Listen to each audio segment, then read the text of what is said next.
السلام علیکم ورحمۃ اللہ وبرکاتہ۔ الحمدللہ والصلاة والسلام علی رسول اللہ وعلی آلہ وصحبہ ومن تبع ہدی اما بعد۔ ناظرین کرام، حقیقی زندگی میں ایک بار پھر آپ کا استقبال اور خیر مقدم ہے۔ آج کے اس ایپیسوڈ میں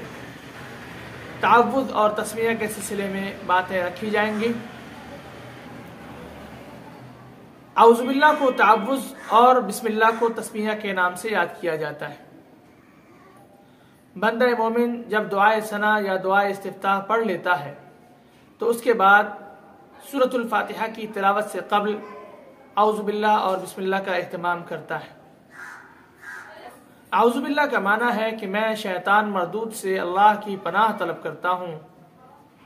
اور بسم اللہ کا معنی ہے میں قرآن کریم کی تلاوت کی ابتدا یا اس کی شروعات اس اللہ کے نام سے کر رہا ہوں جو بہت مہربان اور نہایت رحم کرنے والا ہے۔ ناظرین کرام، قرآن کریم کی تلاوت سے پہلے اعوذ باللہ پڑھنا اللہ تعالیٰ نے واجب قرار دیتے ہوئے قرآن مجید میں کچھ یوں فرمایا: اذا قرأت القرآن فاستعذ باللہ من الشیطان الرجیم، کہ جب آپ قرآن کریم کی تلاوت کرنے لگیں تو شیطان مردود سے اللہ کی پناہ طلب کریں،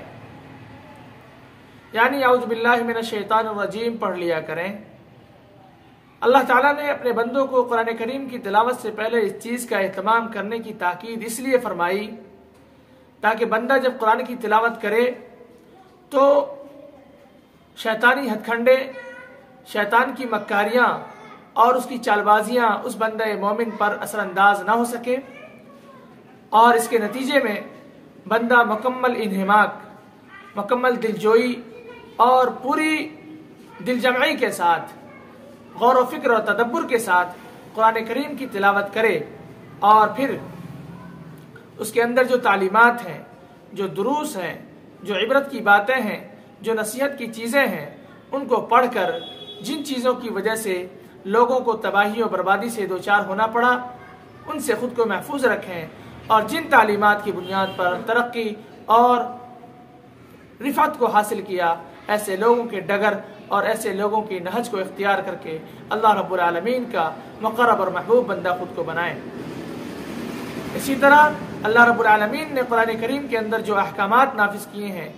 ان احکامات کو بروئے کار لانے کے نتیجے میں اللہ تعالیٰ اجر و ثواب سے نوازے، اور جو منہیات قرآن مجید میں ہیں، جن چیزوں سے اللہ رب العالمین نے قرآن مجید کی آیتوں کے ذریعے اپنے بندہ مومن کو روکا ہے، ان چیزوں سے خود کو محفوظ رکھے، اللہ تعالیٰ توفیق سے نوازے۔ بسم اللہ کے بارے میں چند باتیں گوشے گزار کر لیں۔ علماء کرام کی اس سلسلے میں دو ٹیمیں ہیں۔ ایک جماعت کا کہنا یہ ہے کہ بسم اللہ ہر سورت کا ایک بنیادی حصہ اور اس کی آیت ہے۔ دوسری جماعت کا کہنا یہ ہے کہ بسم اللہ سورت کا حصہ نہیں بلکہ دو سورتوں کے درمیان فصل اور جدائیگی کی علامت ہے۔ بہر صورت دونوں حالتوں میں ہمیں بسم اللہ پڑھنا چاہیے، کیونکہ قرآن کریم تلاوت کے دوران جو بھی چیزیں ہمارے سامنے آئیں، جو بھی چیزیں قرآن کریم کا حصہ ہیں، ان کا پڑھنا ہمارے لیے ضروری ہے۔ اور اب ہم اس بات کو سمجھیں کہ جہری نماز میں بسم اللہ زور سے پڑھیں یا آہستہ، تو پھر اس سلسلے میں بھی علماء کرام کی تین جماعتیں ہیں۔ ایک کا کہنا یہ ہے کہ زور سے پڑھا جائے گا، ایک کا کہنا یہ ہے کہ آہستہ سے پڑھا جائے گا، اور ایک کا کہنا یہ ہے کہ دونوں صورتیں جائز ہیں، اور صحیح اور درست بات بھی یہی ہے کہ آپ دونوں صورتوں میں سے جو اختیار کرنا چاہیں اختیار کر سکتے ہیں، یعنی آپ چاہیں تو آہستہ سے بسم اللہ پڑھیں اور آپ چاہیں تو زور سے بسم اللہ پڑھیں۔ پڑھنا ضروری ہے، یہ میٹر نہیں کرتا ہے کہ آپ زور سے پڑھیں یا آہستہ، لہذا ان تعلیمات کو، ان کے اندر معنویت اور ان کے اندر جو روحانیت ہے ان کو اپنی زندگی میں نافذ کرنے کے ساتھ ساتھ دوسروں تک بھی ان تعلیمات کو پہنچائیں تاکہ دوسرے لوگ بھی زیادہ سے زیادہ استفادہ کر سکیں۔ آپ خود اپنی ذات کے لیے مفید بنیں، دوسروں کے لیے مفید بنیں، یہ تمام چیزیں آپ کو بہت زیادہ اللہ رب العالمین کا محبوب بندہ بنانے میں کارآمد ثابت ہو سکتی ہے۔ لہذا ان چیزوں کو سامنے رکھ کر جو ویڈیو آپ کے سامنے آئیں انہیں دوسروں تک بھی پہنچائیں تاکہ دوسرے لوگ بھی خود کو مستفید کر سکیں۔ اللہ رب العالمین ہمیں توفیق سے نوازے، آمین ثم آمین۔ السلام علیکم ورحمۃ اللہ وبرکاتہ۔